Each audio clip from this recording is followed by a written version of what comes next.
Viewers welcome back on program. So viewers गलबात करन जा रहे हैं कि मीडिया रिपोर्टर अनुसार प्रसिद्ध लेखिका अरुंधति रॉय ने बर्लिन फिल्म फैसटीवल का बाइकआउट करने का ऐलान किया क्योंकि इस फिल्म फैसटीवल के प्रेजिडेंट वालों गजा विच हो रही नस्लकुशी नूं एक सियासी मुद्दा कह के इस दी निखेधी करन तों पासा वट लिया गया सी। असी अरुंधति राय दी नूं एक बहादुर औरत वजों देखते हैं तो उन्हां दी सराहना करते हैं। सो इस बारे आपां गलबात करन जा रहे हैं और नाल जिहड़े तुहाडे लाइव मैसेज ने वो भी जिस तरह चल रहे हैं वो भी आपां देख रहे हैं। बहुत बहुत शुक्रिया। सो डॉक्टर साहब के विचार सुनते हैं जी। डॉक्टर साहब की कहना चाहोगे? देखो इस वेले दो मुद्दों के उत्ते दुनिया का ध्यान है। हालांकि ईरान के बारे खबरां इस वेले बहुतियां नहीं आ रही। ईरान का फॉरन मिनिस्टर यूरोप च आया है, उन्हें ऑफर किया है भी न्यूक्लीयर के उत्ते असीं तैयार हैं गलबात लई। पर अमरीका का दूसरा आर्माडा भी जिहड़ा नेड़े नेड़े नेड़े लग रहा है। कोई हैरानी नहीं होएगी कि सरप्राइज अटैक ईरान के उत्ते हुए। दूसरे पासे गजा का मुद्दा, इसके बावजूद कि प्रेजिडेंट ट्रंप का 20 नुकाती प्रोग्राम और बोर्ड ऑफ पीस जिहड़ा उन्होंने बनाया है, प्रेजिडेंट ट्रंप ने ऐलान किया पिछले दिनों कि $5 बिलियन दीयां कमिटमेंट्स उन्होंने कोल आ गई ने जिहड़ा उन्होंने रीकनस्ट्रक्ट करना है गाजा नूं। और आने वाले थर्सडे वीरवार नूं उहदी पहली मीटिंग जिहड़ी है बोर्ड ऑफ पीस की वो वाइट हाउस दे विच होण जा रही है। और 6 फॉर जस्टिस वालों भी ऐलान किया गया क्योंकि ऑलरेडी उन्होंने $1 बिलियन की ऑफर की हुई है कि सानू असी मैंबर बनने नूं तैयार हैं बशर्ते कि प्रेजिडेंट ट्रंप पंजाब दे विच रेफरेंडम दे लई जिहड़ा वो मनाण इंडियन गवर्नमेंट नूं। It's a smart move. तुसी अपना कार्ड विच ऐड कर दिओ दस्सण दे लई भी सिख इशू जिहड़ा है ये भी एक मेजर इशू है। और उन्होंने उस दिन जिदन थर्सडे मीटिंग होनी है वाइट हाउस के बाहर जिहड़ी है पीस रैली भी रखी है। हुण इस सब दे चलदे ये नहीं है भी गजा दे विच जिहड़ियां things are going as planned. Israel कोई दिन ऐसा नहीं हुंदा जिदन इजराइल बंबार्डमेंट नहीं करता। पिछले 24 घंटे च उन्होंने 19 फलस्तीनियां नूं मारिया। ईवन उन्हां दी पार्लीमेंट ने वैस्ट बैंक जिहड़ा फलस्तीनी एरिया उस दे विच ज़मीनां दी रजिस्ट्री ते दूजे तीजे दे जिहड़े पुराने जॉर्डन दे वेले दे कानून सी उहनूं बदल के उहनूं ऑकूपाई करन दीयां भी तैयारियां कीतियां होईयां ने। सो जदों इस किस्म दा चल रहा है बोर्ड ऑफ पीस किन्ना कामयाब होएगा और हमास नूं जिहड़ा और दूसरा डिसआर्म करन दी लाइन इस वेले जिहड़े मुसलमान मुल्क भी ने खास तौर ते पाकिस्तान, टर्की, इंडोनेशिया और ओमान और इजिप्ट ये भी सारे जड़े ने इस वेले शशु पंच ने क्योंकि सब ने कमिट तो कर लिया सी कि जी जदों जड़ा उत्थे पीस की गलबात होएगी असी पीस कीपिंग फोर्स के तौर पर जावांगे। पर जे इन्हों ये टास्क दिती जाती है कि जी तुसी हमास नूं डिसआर्म करना फिर तो इजरायली सोल्जर की थां ये मारे जाणगे। सो इन्हां मुल्कां च भी प्रैशर है कि भी ये असी फॉर सेल नहीं है भी तुसी सानू जिथे मर्जी वरत लो।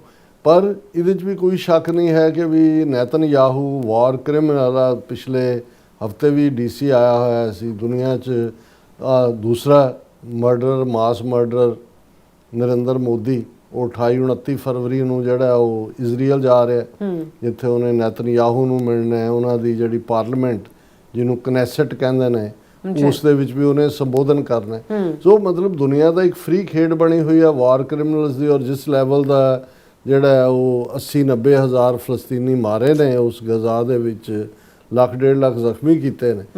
हुण ये ठीक है कि भी हुण जदों दा ये होया जी पीस प्लान हुण कोई प्रोटेस्ट भी नहीं हो रहे दुनिया च उन्हां दी फलस्तीनियां दे हक च जां दूजे क्योंकि खबर की 19 की उम्र हुंदी है फिर नवे इशू आ जांदे ने उधर नूं तुर पैंदा है।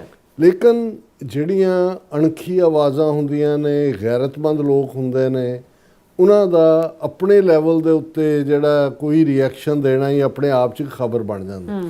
हुण हालांकि मेरा कोई फिल्म फैसटीवल कित्थे है की है मैनूं इन्हां दा ईवन एमी अवार्ड और फलाणियां च भी मेरी कोई ऑस्कर अवार्ड कदे दिलचस्पी नहीं हुंदी। पर जदों मैं ये खबर पिछले दिनां च जिहड़ी फ्रांस की न्यूज़ एजेंसी AFP उन्हां दी देखी तो मैनूं ये लग्या कि भी नहीं इस बहादुर औरत नूं मैं हमेशा ही एडमायर करदा अरुंधति रॉय ਕੇਰਲਾ ਦੀ ਜੰਮੀ ਪਲੀ ਔਰ ਇਸ ਦੀ ਜਿਹੜਾ ਜਿਸ ਨੂੰ ਪੁਲਿਟਜ਼ਰ ਪ੍ਰਾਈਜ਼ ਮਿਲਿਆ ਸੀ ਕਿਤਾਬ ਗੋਡ ਆਫ ਸਮਾਲ ਥਿੰਗਸ, ਉਸ ਨੂੰ ਮੈਂ ਜਦੋਂ ਪੜ੍ਹਿਆ ਔਰ ਉਹਦੇ ਨਾਲੋਂ ਵੀ ਜ਼ਿਆਦਾ, ਚਲੋ ਉਹ ਤਾਂ ਬਹੁਤ ਸਾਰੇ ਨਾਸਤਿਕਤਾ ਵੱਲ ਜਾਣ ਵਾਲੇ ਕਈ ਚੀਜ਼ਾਂ ਨੇ, ਲੇਕਿਨ ਕਿਸੇ ਇਸ਼ੂ ਦੇ ਉੱਤੇ ਬੋਲਡਲੀ ਖਲੋਣਾ, ਚੈਲੰਜ ਕਰਨਾ, ਭਾਰਤ 'ਚ ਰਹਿੰਦਿਆਂ ਹਿੰਦੂਤਵਾ ਨੂੰ ਚੈਲੰਜ ਕਰਨਾ, ਅਮਰੀਕਾ ਦੀਆਂ ਯੂਨੀਵਰਸਿਟੀਆਂ ਜਾ ਕੇ ਅਮਰੀਕਨ ਕੈਪੀਟਲਿਜ਼ਮ ਨੂੰ ਚੈਲੰਜ ਕਰਨਾ ਔਰ ਇਸ ਕਸ਼ਮੀਰ 'ਚ ਜਾ ਕੇ ਔਰ ਉਹਦੇ ਕਿੰਨੇ ਕੇਸ ਵੀ ਬਣਾਉਂਦੇ ਰਹਿੰਦੇ ਨੇ, ਪਿਛਲੀ ਹਕੂਮਤ ਨੇ ਵੀ ਬਣਾਏ, ਉਹਦੀ ਬੀਜੇਪੀ ਵਾਲੀ ਨੇ ਹੁਣ ਵੀ ਕੇਸ ਉਹਦੇ ਅਗੇਂਸਟ ਨੇ ਹੁਣ, ਪਰ ਉਹ ਕਿਉਂਕਿ ਇੱਕ ਸੈਲੀਬ੍ਰਿਟੀ ਹੈ, ਉਸ ਦੀਆਂ ਲਿਖਤਾਂ ਨੂੰ ਪੜ੍ਹਿਆ ਜਾਂਦਾ ਹੈ, ਉਹਨੂੰ ਇਨਵਾਈਟ ਕੀਤਾ ਜਾਂਦਾ ਹੈ। ਸੋ ਬਰਲਿਨ ਫਿਲਮ ਫੈਸਟੀਵਲ ਦੇ ਵਿੱਚ ਉਸ ਨੂੰ ਇਨਵਾਈਟ ਕੀਤਾ ਗਿਆ ਸੀ, ਉਹਦੇ ਨਾਂ ਦੇ ਥੱਲੇ ਜਿਹੜਾ ਉਹ ਪੂਰਾ ਉਸ ਨੂੰ ਪੋਪੂਲਰਾਈਜ਼ ਕੀਤਾ ਜਾ ਰਿਹਾ ਸੀ ਕਿ ਹੁਣ ਜਿਹੜੇ ਇਹ ਬਰਲਿਨ ਫਿਲਮ ਫੈਸਟੀਵਲ ਦਾ ਪ੍ਰੈਜ਼ੀਡੈਂਟ ਹੈ ਮਿਸਟਰ ਵਿਮ ਵੈਂਡਰ, ਉਹਨਾਂ ਨੂੰ ਮੀਡੀਆ ਨੇ ਇੰਟਰਵਿਊ ਕੀਤਾ ਔਰ ਉਹਦੇ 'ਚ ਉਹਨਾਂ ਨੇ ਜਦੋਂ ਇਹ ਸਵਾਲ ਪੁੱਛਿਆ ਕਿ ਭਾਈ ਜੋ ਕੁਛ ਗਜ਼ਾ ਦੇ ਵਿੱਚ ਚੱਲ ਰਿਹਾ ਹੈ ਉਹਦੇ ਬਾਰੇ ਤੁਹਾਡੇ ਕੀ ਖਿਆਲ ਨੇ, ਔਰ ਉਹਨੇ ਪ੍ਰੈਜ਼ੀਡੈਂਟ ਮਿਸਟਰ ਵਿਮ ਵੈਂਡਰ ਨੇ ਕਿਹਾ ਕਿ ਵੀ ਅਸੀਂ ਪੋਲੀਟਿਕਸ ਦੇ ਵਿੱਚ ਜਿਹੜਾ ਉਹ ਮੁਦਾਖਲਤ ਨਹੀਂ ਕਰਦੇ ਔਰ ਅਸੀਂ ਪੋਲੀਟਿਕਸ ਤੋਂ ਦੂਰ ਰਹਿੰਦੇ। ਜਿਉਂ ਹੀ ਇਹ ਉਹਦੀ ਸਟੇਟਮੈਂਟ ਆਈ, ਅਰੁਣਧਾਤੀ ਰॉय ਨੇ ਸਿੱਧੇ ਤੌਰ ਦੇ ਉੱਤੇ ਕਿਹਾ ਕਿ ਭਾਈ ਇਹ ਜਿਹੜਾ ਮੈਂ ਵਿਦਡਰਾ ਕਰ ਰਹੀ ਹਾਂ ਇਹਦੇ 'ਚ ਆਉਣ ਤੋਂ। Mr. Roy said in a statement sent to AFP that she was shocked and disgusted by Mr. Vander's response to a question on Gaza at a press conference. With deep regret, I must say that I will not be attending the Berlinale. ਹੁਣੇ Berlin ਦੇ ਵਿੱਚ ਹੋਣ ਵਾਲਾ function ਸੀ ਕਿ ਵੀ ਮੈਂ ਇਹ ਦੁੱਖ ਔਰ ਸ਼ੌਕ ਨਾਲ ਕਹਿ ਰਹੀ ਹਾਂ ਕਿ ਵੀ ਮੈਂ ਜਿਹੜਾ ਇਸ ਦਾ ਹਿੱਸਾ ਨਹੀਂ ਬਣਾਂਗੀ। ਉਹਨਾਂ ਨੇ ਕਿਹਾ ਕਿ ਵੀ ਇਹ ਜਿਹੜਾ ਸ਼ੀ ਸੈਡ ਕਿ ਵੀ unconscionable statement by mister Windsor and other jury members had led her to reconsider to hear them say that art should not be political is jaw dropping। ਹੁਣ ਬਹੁਤ ਵਾਰੀ ਕਿਹਾ ਜਾਂਦਾ ਜੀ ਆਰਟਿਸਟਾਂ ਦਾ ਕੋਈ ਧਰਮ ਨਹੀਂ ਹੁੰਦਾ ਜੀ, ਆਰਟ ਤਾਂ ਆਰਟ ਹੁੰਦਾ। ਉਹਨੇ ਕਿਹਾ ਵੀ ਉਹ ਕਿਹੋ ਜਿਹਾ ਆਰਟ ਹੈ ਜਿਹੜਾ ਇਨਸਾਨੀ ਡੁੱਲੇ ਖੂਨ ਦੀ ਗੱਲ ਨਾ ਕਰੇ। ਇਹ ਜਿਹੜਾ ਇਸ ਦੇ ਉੱਤੋਂ ਮੈਂ ਇਹਨੂੰ ਬਾਈਕਾਟ ਕਰ ਰਹੀ ਹਾਂ। ਉਹਨਾਂ ਨੇ ਕਿਹਾ ਕਿ ਵੀ ਇਹ ਜਿਹੜਾ we can not really enter the field of politics, ਇਹ ਉਹਨਾਂ ਦੇ ਪ੍ਰੈਜ਼ੀਡੈਂਟ ਨੇ ਕਿਹਾ ਸੀ ਔਰ ਇਹ ਜਿਹੜਾ ਕਾਊਂਟਰ ਵੇਟ ਟੂ ਪੋਲੀਟਿਕਸ ਉਹ ਮਿਸਟਰ ਰॉय ਨੇ ਕਿਹਾ ਕਿ Israel's actions in Gaza is a genocide of Palestinian people by the state of Israel. ਉਹਨੇ ਕਿਹਾ ਜੀ ਬਿਲਕੁਲ ਇਹ ਜੈਨੋਸਾਈਡ ਹੈ। If the greatest film maker and artist of our time can not stand up and say so they should know that history will ਜੱਜ them. ਉਹਨੇ ਕਿਹਾ ਕਿ ਵੀ ਇਹ ਇਤਿਹਾਸ ਤੁਹਾਨੂੰ ਦੇਖ ਰਿਹਾ, ਜੇ ਤੁਸੀਂ ਹਿੰਮਤ ਔਰ ਹੌਸਲਾ ਨਹੀਂ ਦਿਖਾਉਂਦੇ ਕਿ ਵੀ ਗ੍ਰੇਟੈਸਟ ਜੈਨੋਸਾਈਡ ਤੁਹਾਡੀਆਂ ਅੱਖਾਂ ਸਾਹਮਣੇ ਹੋ ਰਿਹਾ ਔਰ ਤੁਸੀਂ ਬੋਲਣ ਨੂੰ ਤਿਆਰ ਨਹੀਂ। ਇਹ ਹੈ ਔਰ ਵੀ ਸੈਲੂਟ ਹਰ ਕਮਿਟਮੈਂਟ ਐਂਡ ਹਰ ਬੋਲਡਨੈਸ। ਜੀ ਡਾਕਟਰ ਸਾਹਿਬ ਤੁਹਾਡਾ ਬਹੁਤ ਬਹੁਤ ਸ਼ੁਕਰੀਆ। ਸੋ ਥੈਨ ਬ੍ਰੇਕ ਵਿਊਅਰਸ, ਤੁਸੀਂ ਕਿਤੇ ਨਹੀਂ ਜਾਣਾ, ਮਿਲਦੇ ਹਾਂ ਛੋਟੇ ਜਿਹੇ ਬ੍ਰੇਕ ਤੋਂ ਬਾਅਦ। ਤੁਸੀਂ ਵੇਖ ਰਹੇ ਹੋ ਟੀਵੀ 84, ਇੱਕ ਅਜਿਹਾ ਚੈਨਲ ਜੋ ਪਾਬੰਦੀਆਂ ਦੇ ਬਾਵਜੂਦ ਵੀ ਸੱਚ ਨੂੰ ਆਧਾਰ ਬਣਾ ਕੇ ਸਿੱਖ ਸੰਘਰਸ਼, ਸਿੱਖ ਨਜ਼ਰੀਏ ਅਤੇ ਕੌਮੀ ਮੁੱਦਿਆਂ ਨੂੰ ਨਿਡਰਤਾ ਨਾਲ ਸਾਹਮਣੇ ਰੱਖਦਾ ਆ ਰਿਹਾ ਹੈ। ਹੁਣ ਇੱਕ ਵਾਰ ਫਿਰ ਭਾਰਤ ਵਿੱਚ ਟੀਵੀ 84 ਨੂੰ ਰਿਸਟ੍ਰਿਕਟ ਕਰ ਦਿੱਤਾ ਗਿਆ। ਸੱਚ ਨੂੰ ਦਬਾਇਆ ਤਾਂ ਜਾ ਸਕਦਾ ਹੈ ਪਰ ਮਿਟਾਇਆ ਨਹੀਂ। ਅਸੀਂ ਖਾਮੋਸ਼ ਨਹੀਂ ਹੋਏ, ਸਾਡੀ ਆਵਾਜ਼ ਅਜੇ ਵੀ ਜਿਉਂਦੀ ਹੈ।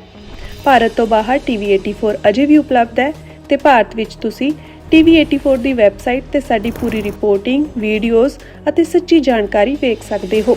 ਤਾਂ ਅੱਜ ਹੀ ਜੁੜੋ ਟੀਵੀ 84 ਦੀ ਵੈਬਸਾਈਟ ਦੇ ਨਾਲ, ਸਾਨੂੰ ਸਹਿਯੋਗ ਦਿਓ ਅਤੇ ਸੱਚ ਨਾਲ ਜੁੜੇ ਰਹੋ। ਟੀਵੀ 84 ਸੱਚ ਦੀ ਆਵਾਜ਼।